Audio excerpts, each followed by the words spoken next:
दोस्तों, आज पीछे विश्वासघात का रहस्य। ये एक और चित्र है दोस्तों।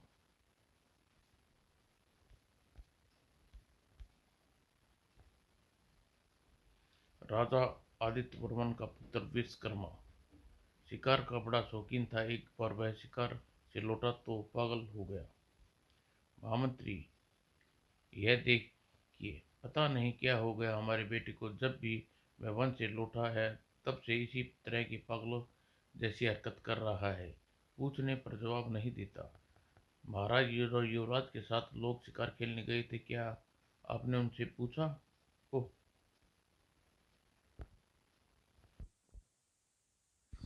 नहीं, उनसे तो हमने नहीं पूछा। क्यों न अपने पुत्र सोमदत्त से ही पूछ ले। वह युवराज का घनिष्ठ मित्र है। हाँ, यह ठीक रहेगा। मैं अभी उसे बुलाता हूँ महाराज। कुछ देर बाद, मुझे याद किया महाराज? हाँ, आओ। सोमदत्त, क्या तुम्हें मालूम है युवराज के ऊपर यह पागलपन का दौरा क्यों पड़ा? किसी बात को निसंकोच कहो सोमदत्त। महाराज, मैं स्वयं परेशान हूँ कि ऐसा किस कारण हुआ। क्या कहते हो? तुम तो प्राय हर वक्त युवराज के साथ रहते हो। शिकार पर भी सारा समय तुम उसके साथ रहे। क्षमा करे प्रभु, मैं युवराज के साथ ही था, किंतु हिरण का पीछा करते हुए अचानक वे हमसे बिछड़ गए थे।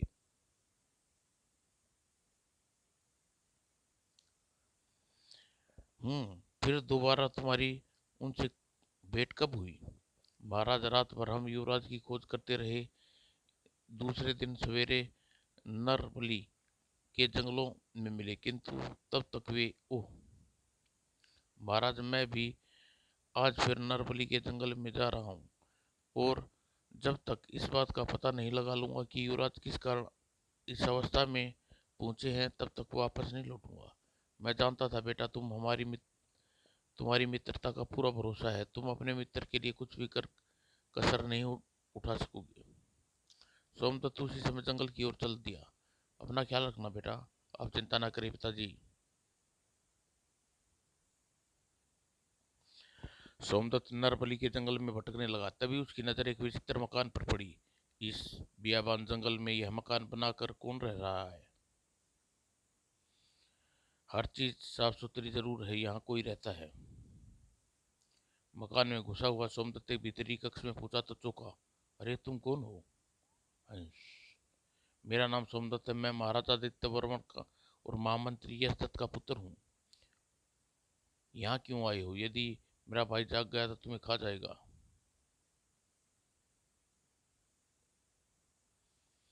मेरा मित्र विश्वकर्मा इस जंगल से घर लौटने के बाद पागल हो गया। मैं उस पागलपन हो जाने के भेद जानने की इच्छा से यहाँ आया हूँ। मौत से मैं नहीं डरता। तभी राक्षस की आंख खुल गई। कौन है? मौत से कौन नहीं डरता? मैं मौत से नहीं डरता। शाबाश, मुझे बहादुर लोगों को कच्चा मांस का बड़ा स्वाद अच्छा लगता है लड़के, मगर मेरा मांस बड़ा कड़वा है। तुम आसानी से पचा नहीं पाओगे। ऐसा? भैया, यह बहादुर आदमी शायद तुम्हारी समस्या की हल खोज सके। शायद तुम ठीक कहती हो। बहादुर युवक, यदि तुम मेरी एक समस्या का समाधान कर सको तो तुम्हारे लिए एक अच्छा मित्र साबित हो सकता हूँ। तुम्हारी समस्या क्या है? मैं एक स्त्री से प्रेम करता हूँ, पर वह मेरी बहन मणिका कहती है कि वह सुंदर नहीं है। तुम बताओ, सुंदरता का आधार क्या है? किसी के लिए वह स्त्री सर्वाधिक सुंदर होती है जिसके मन वह मन से चाहता है। शाबाश, तुमने मेरे मन की और सत्य बात कही है। आज से तुम मेरे मित्र हुए। अब बोलो, इस वन में आने का तुम्हारा क्या उद्देश्य है, और तुम्हें तुम्हारा क्या हित कर सकता हूँ? मेरा मित्र विश्वकर्मा इस वन से लौटकर पागल हो गया है। उसके पागलपन की वजह जानना चाहता हूँ। ओह, समस्या? हम दोनों का एक ही समय पागल हुए हैं। एक प्रेम में, एक शराब से। शराब में? कैसा शराब मित्र? यदि यही तो श्राप है कि तुम्हें एक कुछ नहीं बता सकता, केवल काले पहाड़ पर की हसीना और उसका पालतू भालू इस समस्या से रहस्य से पर्दा हटा सकता है। काले पहाड़ की हसीना और उसका भालू मुझे कहाँ मिलेंगे? यहाँ से दक्षिण दिशा में 100 योजन दूर काला पहाड़ है, जहाँ दोनों रहते हैं। मैं वहाँ जाऊँगा और इस रहस्य का पता लगा कर वापस लौटूंगा। मित्र, काले पहाड़ पर वह हसीना मेरी प्रेमिका है। यदि तुम उससे मेरे मन की मेरे मन में प्रेम की उत्पन्न कर सको तो मैं अपनी बहन का हाथ तुम्हारे हाथ में सौंप दूंगा। मैं अपने मित्र की इच्छा पूरी करने का प्रयत्न करूंगा, लेकिन मुझे पहले युवराज मित्र का पागलपन की वजह जाननी है। अवश्य, जरा ठहरो, तुम्हें एक चीज देता हूँ। यह लो, यह अंगूठी तुम्हें हर शत्रु से बचाएगी। ठीक है, मेरी प्रतीक्षा करना मित्र। राक्षस से विदा लेकर सोमदत्त काले पहाड़ की ओर चल दिया। रास्ते में विभिन्न बाधाओं को पार करता हुआ सोमदत्त काले पहाड़ की तलहटी में पहुंचा। यही काला पहाड़ होना चाहिए। घोड़ा नीचे छोड़कर सोमदत्त पहाड़ पर चलने लगा। उप बड़ी विकट चढ़ाई है। तभी वह थोड़ा ऊपर चढ़ा था कि ओह, कैसा विचित्र पक्षी है। ट्रेंच, बाप रे, ये भगवान रक्षा करना।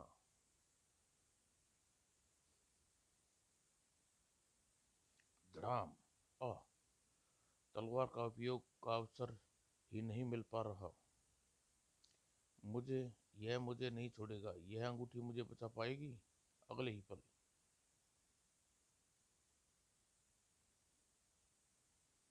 क्रैंक, सोमदत्त दूने उत्साह से फिर चढ़ाई करने चलने लगा।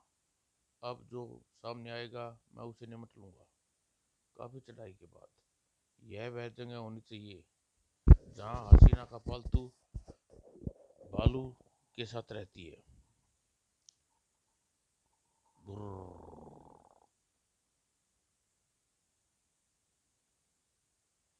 भालू ने सोमदत्त को चारों तरफ से घेर लिया। सोमदत्त ने सुरक्षा के लिए उन पर वार किया। खचाक, लेमर, गरगरन, कड़ाक। अकेली तलवार से इन सब पे काबू करना मुश्किल है। अंगूठी रानी, अब मुझे कोई चमत्कार दिखाओ। अचानक धुआं, जहरीला धुआं। वह कमाल की चीज है अंगूठी। और कुछ पुल मैदान में साफ हो गया। अब मुझे गुफा के भीतर चलना चाहिए। जैसे ही सोमदत्त ने भालू के खुले मुख वाली गुफा में कदम रखा, बाप रे, अब यह मुसीबत क्या आ गई।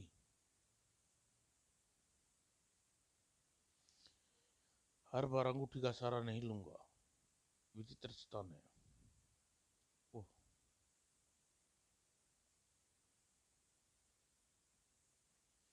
सोमदत्त आगे बढ़ा। हुम्बा हुम्बा। दो सैनिक सोमदत्त की तरफ लपके। खबरदार, एक कदम भी आगे बढ़ाया तो टुकड़े टुकड़े कर दूंगा। रुक जा जंबो, यह मेरा शिकार है। वह क्या बाका जवान है। राक्षस सोमदत्त पर टूट पड़ी। रुक जाओ, उसे छोड़ दो। पहले तुम बताओ कौन हो और यह सब क्या तमाशा है। मैं काले पहाड़ की राजकुमारी हूँ, सौंदर्य यज्ञ कर रही हूँ। सौंदर्य यज्ञ? यह क्या भला है? मेरी ओर देखो, मेरा रूप कितना काला है और बाल बाल कितने भद्दे। मुझे कोई पसंद नहीं करता। उस गौरवपूर्ण युग का रक्त सींच कर मैं इस रक्त का पान करूंगी और मेरा रंग और गोरा हो जाएगा, ठीक उसी तरह जैसे तुम्हारा है। फिर तुम मुझसे घृणा नहीं करना। यह तुम्हारी मूर्खता है राजकुमारी। तुमने मुझे मूर्ख कहा, मैं तुझे उल्टा लटका दूंगी। हा हा हा, गुस्से में तुम सचमुच मूर्ख दिखाई देती हो राजकुमारी।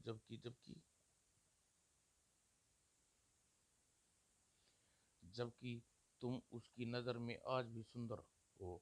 वह तुम्हारी इसी काले रूप का दीवाना है राजकुमारी। क्या? मेरे रूप का दीवाना?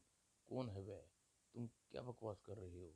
मैं बकवास नहीं कर रहा। नरबली के जंगल का राजा तुम्हारी पूजा करता है, वह तुम्हारे दिल से चाहता है। नरबली के जंगल का राजा वह कौन है? क्या को क्या तुम वहां ले चलने के लिए तैयार हो? बदले में तुम्हें जीवित छोड़ दूंगी। मुझे अपने जीवन की रक्षा करनी आती है। मैं तुम्हें वहां अवश्य ले चलूंगा राजकुमारी, क्योंकि नरबली के जंगल का राजा मेरा मित्र है।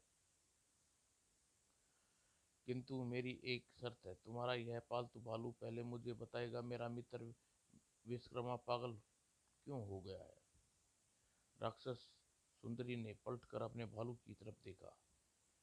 जैम्बो, यह व्यक्ति क्या कह रहा है? तू इसके मित्र को जानता है? जानता हूँ स्वामी, उसके पागल होने का रहस्य भी जानता हूँ। अरे, यह तो मनुष्य की बोली बोलता है। कैसे कैसे जानता है तू? स्वामी, महाराज आदित्य वर्मा का पुत्र युवराज विश्वकर्मा मित्र द्रोही है। यह सच है कि वह मित्र द्रोही के मित्र जिस जिसने मुझे अपना मित्र बनाकर धोखा दिया था। मैं हाथ जोड़ता हूँ तुमसे, विनती करता हूँ भाई, मुझे पूरी बात बताओ। ठीक है, सुनो। कुछ दिन पूर्व मैं अपनी मालकिन के साथ इस वन में तलाश में नरबली के जंगल में था कि मुझे वही रात हो गई। भालू कहानी सुनाई। दाट, नीचे उतर। नहीं उतरूंगा, तू भाग जा। और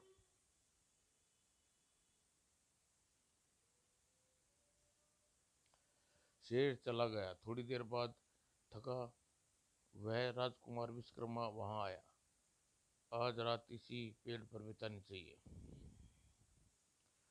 डरो मत मित्र, हम दोनों मृत्यु के भय से इस पेड़ की शरण लिए हुए हैं।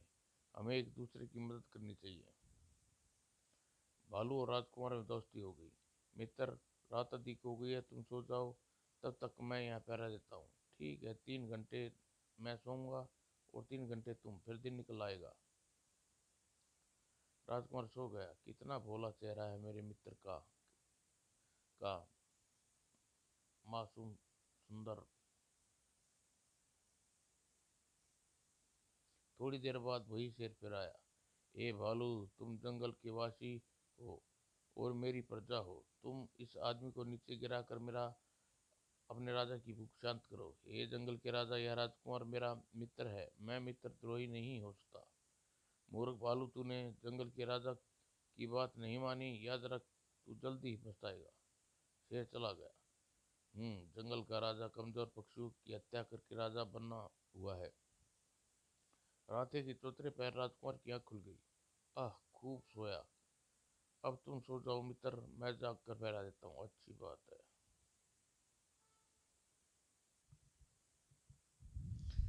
भालू सो गया। मौत का भय सभी को होता है, किंतु सबसे पहले अपनी जान बचाने के बारे में सोचना चाहिए। भालू गहरी नींद सोया हुआ था तो भूखा शेर वहीं फिर आया। ए राजकुमार, तू इस जंगली भालू को विश्वास करने यहाँ बैठा हुआ है। सवेरा होते ही यह तुझे खा जाएगा। फिर मैं क्या करूं? नीचे आता हूं तो तुम मुझे खा जाओगे।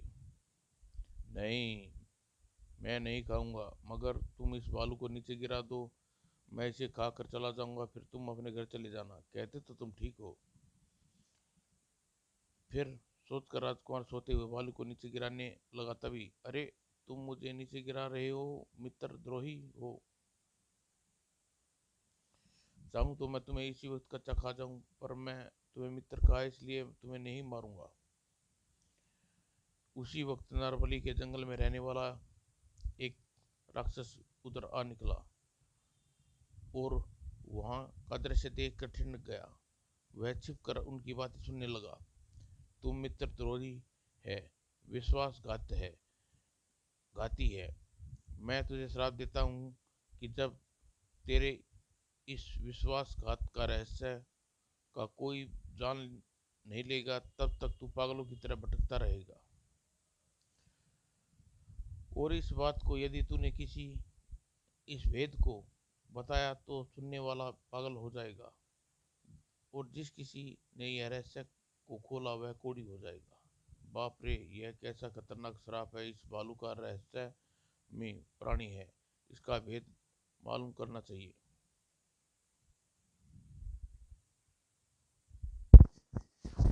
थोड़ी देर बाद शेर चला गया। भालू पेड़ से नीचे उतरा। मैं जा रहा हूँ, सवेरा होते ही चले जाना। लगता है मेरा पीछा कर रहा है। क्या शेर होगा? जंगल से निकलकर भालू तेज गति से एक और चल पड़ा। जंगल से भी निकल गया। आखिर यह कहाँ जा रहा है? वो चलते चलते भालू एक पहाड़ी के नीचे पहुंचा। जंबो, तुम कहाँ चले गए थे? कब से तेरी प्रतीक्षा कर रही हूँ। आपके काम से गया था स्वामी,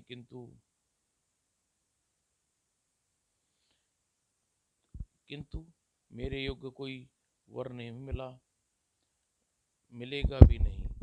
कभी मेरे रूप रंग से नफरत करते हैं। ऐसा मत कहिए। वे लौट पड़ी। आओ, हाँ, कोई हमें दिख रहा है। वाह, क्या रूप है! गुस्से में और भी सुंदर लगती है। ओह, तो मेरे मित्र का पागलपन का कारण तुम्हारा श्राप है। पर मैंने यह रहस्य जान लिया तो क्या हुआ? यदि तुमने यह रहस्य किसी के सामने खोला तो तुम कोड़ी हो जाओगी। मैं क्यों? यदि तुम चाहते हो तुम्हारी मालकिन का मन के प्रेम करने वाला पति मिले तो तुम्हारे स्वयं इस भेद को और के सामने खोलना होगा। जैम्बो, क्या तुम मेरे लिए ऐसा करोगी? अवश्य मालकिन। तो फिर चलो मेरे साथ।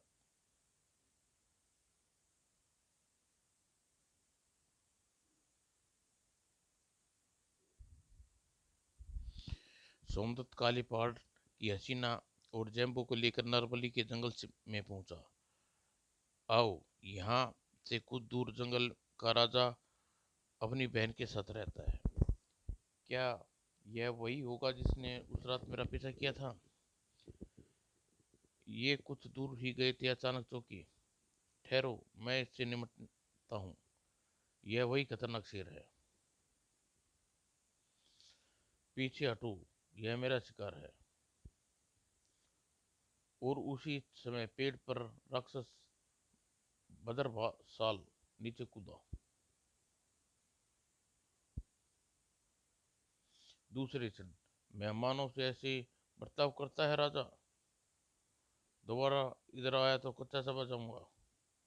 शेर भाग कर पलटा। ओह मित्र, तुम लौट आए। हाँ मित्र। दोनों मित्र गले मिले। अच्छी तरह देख लो दोस्त, यही तुम्हारी है वह। देख लो, यही है ना तुम्हारी वह। वही, हाँ वही है। मैं तुम्हारा उपकार कभी नहीं भूलूंगा मित्र। वह कैसा बहादुर और बाका जवान है यह। मुझे सचमुच प्रेम करता है।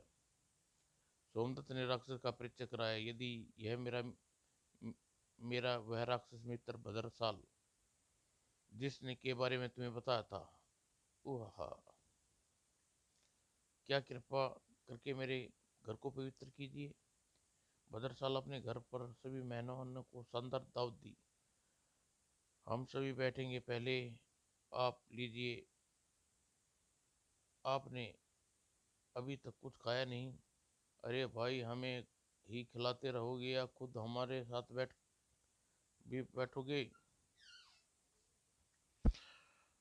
इतना खाया कि भाई अब तो उठा भी नहीं जाता। फिर वह दूसरे दिन सोमदत्त राक्षस भद्रसाल को और काले पहाड़ हसीना का विवाह संपन्न करा दिया। इस खुशी के अवसर पर भालू ने नाच दिखाया। मेरे हाथों में नो नो चूड़ियां, थोड़ा धम छम छम। उसी रात एकांत में, मित्र, मैंने तुम्हारी मालकिन से विवाह करा दिया है। अगर तुम चाहो तो विश्वासघात का रहस्य खोलने से मना कर सकते हो। अच्छा, वह क्या? तुम ही हरि ने कहा था कि इस वेद को खोलोगे वह कोड़ी हो जाएगा। तुम चाहते हो मैं कोड़ी होने के भय से मित्रद्रोही बन जाऊं? नहीं, लेकिन तुम कोड़ी हो जाओ, मैं ऐसा भी नहीं चाहता। सोमदत्त, तुम वास्तव में सच्चे मित्र हो। तुम्हें पाकर मैं भी श्राप से मुक्त हो गया। श्राप से मुक्त? मैं कुछ समझा नहीं दोस्त। अचानक सोमदत्त, मैं वशिष्ठ नाम का ऋषि हूँ। एक बार क्रोध में आकर मैं भालू के बच्चे को पटक कर मार डाला। उसी पापवश भालू योनि में आ गया। ओह!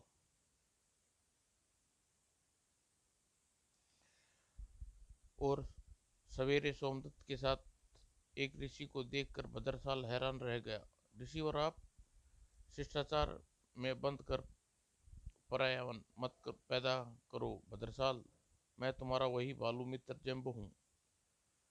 हमारे दोस्त की लीला विचित्र है। और सोमदत्त ने सारी कथा और ऋषि के विषय में देखने लगे। बाद में, मित्र सोमदत्त, तुम मेरी बहनमणि का हाथ स्वीकार करो। अवश्य मित्र, पर पहले तुम्हें अपने मित्र युवराज विश्वकर्मा का पागलपन का उपचार करना है। जो अपने मन और वचन का इतना सच्चा हो, उससे जीवन संगनी बनकर मैं अधिक सौभाग्यशाली कौन हो सकता है।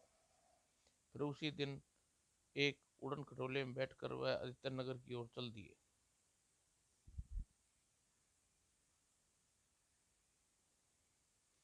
आदित्य नगर के महल में ऋषि वशिष्ठ ने राजकुमारी विश्वकर्मा और मित्र द्रोही की कथा सुनाई। हम अपने पुत्र के इस दुष्कर्म पर शर्मिंदा है ऋषिवर। शर्मिंदा होने की कोई बात नहीं है राजन। भाग्य में जो लिखा होता है उसी का भोग होना पड़ता है। और रहस्य भंग होते ही विश्वकर्मा श्राप मुक्त हो गया। मैं कहाँ हूँ, मैं कौन हूँ, मेरा सिर दर्द, ओ पिताजी। मित्र सोमदत्त, ये सब लोग कौन है?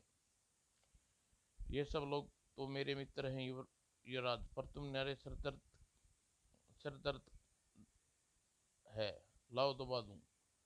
विश्वकर्मा ठीक हो जाने पर सभी प्रसन्न हुए। बाद में, चलिए पिताजी, शादी का वक्त हो गया है। मेरा मित्र सोमदत्त मेरी प्रतीक्षा कर रहा होगा। हाँ हाँ, चलो। और सुमुहूर्त पर विवाह संपन्न हो गया। समाप्त दोस्तों।